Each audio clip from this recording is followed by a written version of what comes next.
The wind carries whispers through the Levantine hills at sunrise. It moves across weathered stones that have stood here for over 4,000 years. Monuments so massive that the people who found them centuries later could only attribute their construction to one thing: giants. This is the Rephaim Valley. In Hebrew, Emek Rephaim, the Valley of the Shades, the Valley of the Dead. Some scholars translate it differently, the Valley of the Giants. For centuries, travelers passing through this corridor southwest of Jerusalem spoke of the ruins they found here, cyclopean stones arranged in patterns that seemed impossible for ordinary humans to construct.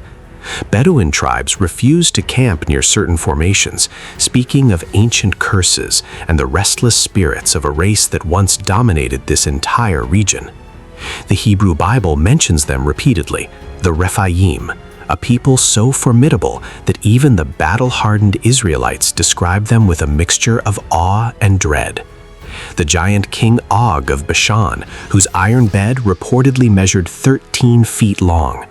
The warriors of Gath, from whose bloodline emerged the legendary Goliath. But here's the mystery that archaeologists are still unraveling. Were the Rephaim simply a tall, powerful tribe lost to history? Or is there something far stranger buried beneath these ancient stones? What we've discovered in the last 50 years of excavation has challenged everything we thought we knew about the ancient inhabitants of this land. Welcome to Biblical Archives, where we excavate the truth buried beneath millennia of sand, stone, and silence. Today, we're venturing into one of the most mysterious archaeological regions on Earth, a place where ancient texts, massive monuments, and forgotten civilizations converge. Before we dig deeper into these ancient ruins, make sure to subscribe and hit the bell icon so you never miss a discovery. Over 70% of our viewers aren't subscribed, and joining this community means you'll be first to explore these historical mysteries with us. Now, let's descend into the Valley of the Giants. To understand the Rephaim, we must first understand their world. The Rephaim Valley itself lies just southwest of modern Jerusalem, a fertile corridor that served as one of the most strategically important pathways in the ancient Near East. But the territory associated with the Rephaim extended far beyond this single valley. Ancient texts place them across a vast region, from the volcanic highlands of Bashan in the north to the hills of Judah in the south and into the mysterious regions of Moab and Ammon east of the Jordan River. The geography itself provides our first clue about who these people might have been. The Bashan region, modern Golan Heights, is characterized by volcanic basalt. This is crucial. Basalt is one of the hardest stones to work with, yet this entire region is scattered with thousands of megalithic structures called dolmens, massive stone burial chambers constructed from basalt slabs weighing up to 50 tons each. Dr. Gonan Sharon of Tel Hai College has spent decades surveying these structures. His team has cataloged over 6,000 dolmens in the Golan alone, with some estimates suggesting the true number could exceed 8,000. To put this in perspective, that's more megalithic monuments than can be found in the entire British Isles. Who built them? The local Bronze Age population could not explain their origins. By the time the Israelites arrived in Canaan around 1200 BCE, these monuments were already ancient, perhaps 1,000 years old or more. The logical conclusion? These were the tombs of the Rephaim. The Hebrew word Rephaim itself is linguistically fascinating. Its root, Rapha, appears to mean to heal or to make whole, which seems counterintuitive for a term associated with giants and death. However, scholars like Dr. Matthew Suriano of UCLA have argued that the term had dual meanings in ancient Semitic languages, referring both to a living ethnic group and to the honored dead, the ancestral spirits who were believed to possess healing powers from beyond the grave. This interpretation was dramatically confirmed in 1929 when archaeologists discovered the ancient city of Ugarit on the Syrian coast. Among the thousands of clay tablets recovered were the Rapayuma texts, ritual documents describing elaborate ceremonies to summon the Rephaim from the underworld. Ugarit was one of the great cities of the Late Bronze Age, a cosmopolitan trading hub where Egyptian gold, Mesopotamian textiles, and Cypriot copper all changed hands. Its scribes wrote in a unique alphabetic cuneiform that would later influence the development of Hebrew and Phoenician writing systems. And buried in its royal archives was something extraordinary, the first independent confirmation that the Rephaim were not merely a biblical invention. The texts discovered at Ugarit, dated to approximately 1400 to 1200 BCE, describe the Rephaim as divine beings connected to the royal cult. They are summoned to sacred feasts, invited to drink wine and consume offerings alongside the living.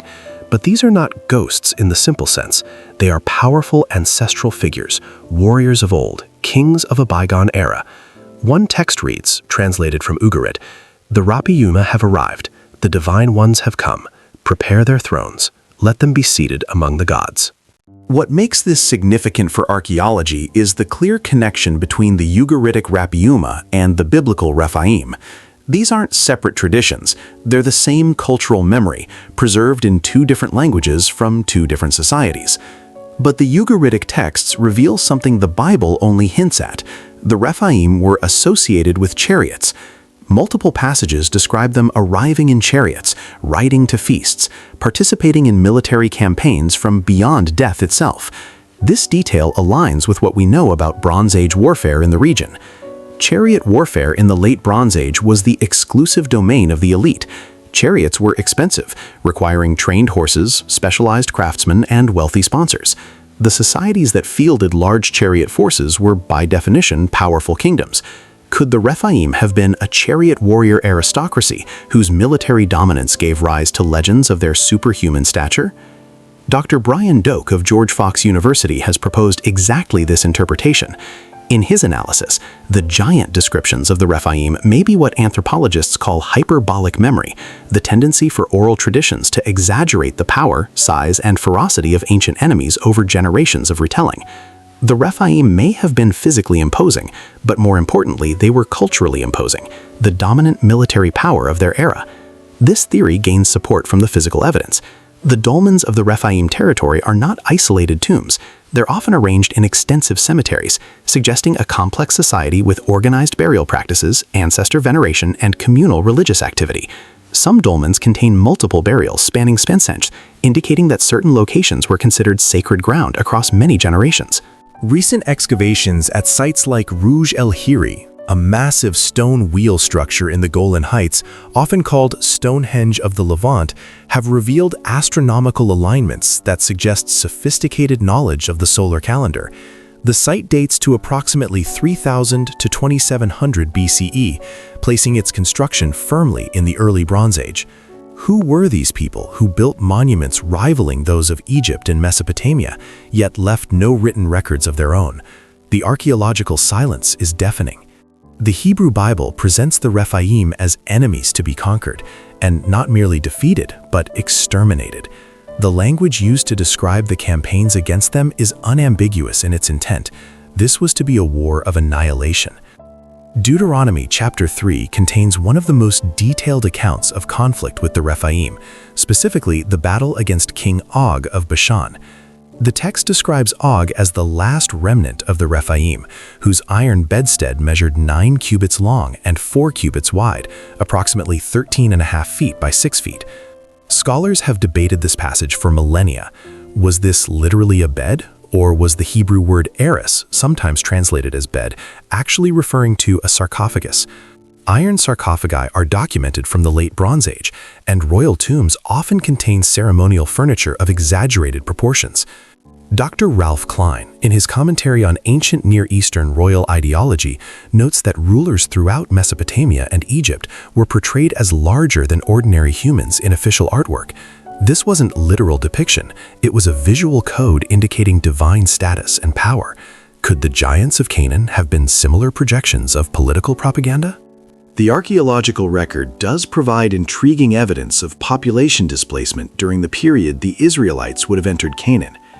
Sites associated with the Rephaim territory show signs of destruction and abandonment around 1200–1150 BCE, coinciding with the broader Bronze Age collapse that devastated civilizations across the Eastern Mediterranean. This was an era of unprecedented chaos. The Hittite Empire fell, Egyptian power contracted, Mycenaean Greece descended into a dark age. Ugarit, The city that preserved our Rephaim texts was burned to the ground, never to be rebuilt. In this context of civilizational collapse, the destruction of the Rephaim culture becomes part of a much larger catastrophe. The Book of Joshua describes the conquest of specific cities within Rephaim territory. Archaeology has confirmed that many of these sites were indeed destroyed during the relevant period, though whether by Israelites, Sea Peoples, or other migrating groups remains hotly debated. What's remarkable is how completely the Rephaim vanished from history. Unlike the Egyptians or Babylonians, they left no inscriptions, no administrative records, no king lists. We know them only through the monuments they built and the fear they inspired in others. Professor Aaron Mayer of Bar-Ilan University, who has spent years excavating Tel es-Safi, identified as the biblical Gath, city of Goliath, offers a compelling perspective. The material culture found at Gath during the Iron Age shows Aegean influences, suggesting connections to the Sea Peoples who migrated to the Levantine coast around 1200 BCE. The Philistine giant tradition may have merged with older Rephaim legends, creating the composite mythology we find in later biblical texts. Interestingly, skeletal evidence from the region does occasionally show individuals of above-average height. While not the impossible statures described in legend, some Bronze Age populations in the Levant did produce individuals exceeding 6 feet tall, unusual enough in an era when average male height was closer to 5'5". Today, the Rephaim Valley exists in a strange double reality. Modern Israelis know Emek Rephaim as a trendy neighborhood in Jerusalem, famous for its cafes, boutiques, and German colony architecture. Tourists walk streets named for giants without ever knowing the ancient history beneath their feet. But venture into the Golan Heights and the monuments remain. 6,000 dolmens still stand where Bronze Age hands raised them. el-Hiri still aligns with the summer solstice, just as it did 5,000 years ago. The Rephaim have vanished, but their stones endure. In recent decades, archaeological interest in these sites has intensified. High-resolution drone surveys have identified previously unknown structures hidden in overgrown terrain. Ground-penetrating radar has revealed buried chambers beneath monuments thought to be simple memorials. DNA analysis of human remains from dolmen burials has connected these ancient people to other Bronze Age populations across the Near East, suggesting extensive trade and migration networks. What we're learning challenges the simple narrative of giants and conquest. The Rephaim, whoever they were, represented a sophisticated Bronze Age culture that dominated the Levantine highlands for perhaps a millennium. They built monuments that rivaled contemporary works in Egypt and Mesopotamia. They developed burial practices that influenced the entire region. And they were remembered with fear, with awe, with mythology, long after their culture had disappeared.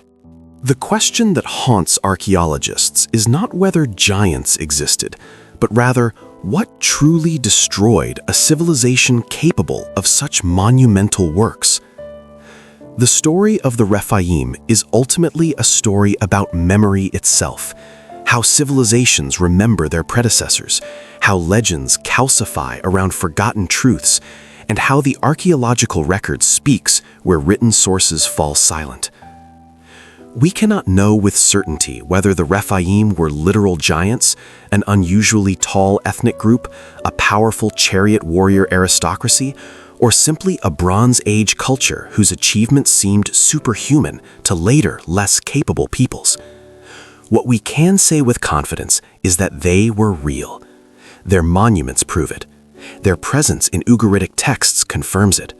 Their impact on the collective memory of the ancient Near East, preserved in the Hebrew Bible and beyond, testifies to a people who made such an impression that their legend outlived them by thousands of years. Perhaps the most powerful lesson from the Rephaim is one about impermanence. An entire civilization, builders of monuments meant to last forever, can vanish so completely that their descendants are forgotten, their language is lost, and their very existence is questioned by those who walk among their ruins. The stones remember, but they keep their secrets. If you enjoyed this deep dive into the archaeology of the Rephaim Valley, please take a moment to like this video. It helps the algorithm share this history with more people, and it supports our continued exploration of the ancient world. Before you go, I want to leave you with 2 questions to consider, and I genuinely want to hear your thoughts in the comments. Given the archaeological evidence, the massive dolmens, the absence of written records, the sudden disappearance of this culture. What do you think is the most likely explanation for who the Rephaim actually were? A literally tall ethnic group? A powerful elite whose size was exaggerated over time? Or something else entirely? The Rephaim built monuments designed to last for eternity, yet their civilization vanished almost without trace. Does this make you think differently about our own civilization and what might survive of us in 5,000 years? Let me know your thoughts below.